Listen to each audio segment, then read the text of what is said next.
Arm wrestler Akimbo 69 builds a hook that is nearly impossible to open, and elite rock climbers hang from razor-thin ledges by maximizing tendon density. For athletes navigating extreme gravity and leverage, large muscle volume acts as a counterproductive weight penalty. For decades, traditional bodybuilding set the aesthetic ideal. We are wired to look at a massive, ballooning muscle belly and assume it is the primary driver of functional strength. But large muscles come with a metabolic tax. Massive muscle bellies require vast amounts of oxygen and calories to maintain contraction. Under prolonged tension, they can act as an exhausting drain, burning through fuel and leading to rapid fatigue. Elite rock climbers rely on wiry, low-volume frames to manipulate extreme gravitational forces for hours. In this environment, excess bulk adds weight that accelerates the failure of the grip. Professional arm wrestling provides clear counter-evidence. Smaller athletes can massive, heavily muscled opponents by generating extreme isometric tension and utilizing superior leverage. In elite performance, the true metric of success is the power-to-weight ratio. Sarcoplasmic hypertrophy, the fluid-filled bulk common in high-volume training, can become a structural liability when the goal is efficient force production. These athletes trigger a specific biological adaptation called tendofibrillar hypertrophy. This process increases the density and stiffness of the connective tissues themselves rather than the volume of the muscle. Tendons function as passive mechanical springs. While an expanding muscle actively burns energy to sustain contraction, a dense, rigid tendon stores and releases force with very low metabolic cost.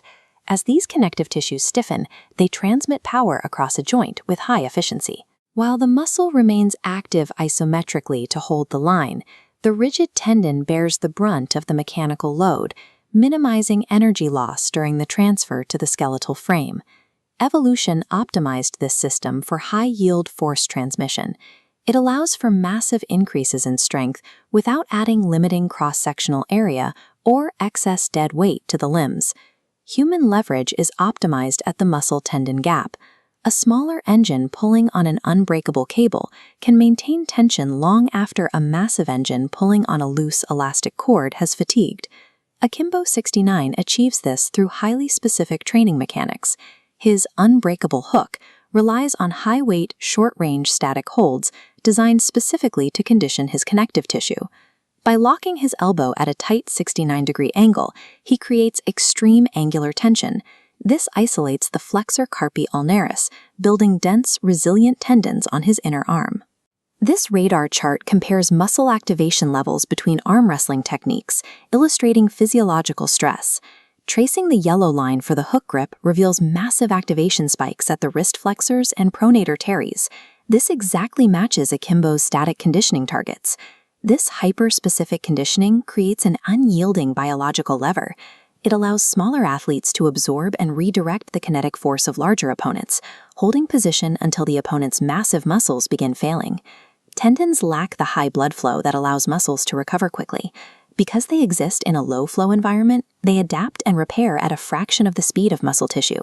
Forcing tendon adaptation requires specific loading protocols like heavy slow resistance and eccentric loading. These methods put the tissue under extreme isometric tension to trigger collagen synthesis. Traditional free-weight bodybuilding rarely provides the stimulus. Pumping out repetitions through a dynamic, full range of motion targets muscle belly exhaustion, but it misses the sustained angular tension required to stiffen the tendons. The nutritional timing is equally precise. Consuming collagen and vitamin C 30 to 60 minutes prior to training floods the joints with the amino acids needed for slow repair, right as the mechanical stress is applied.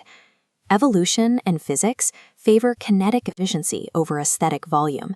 Developing true power requires shifting focus away from muscle exhaustion and toward total structural integrity.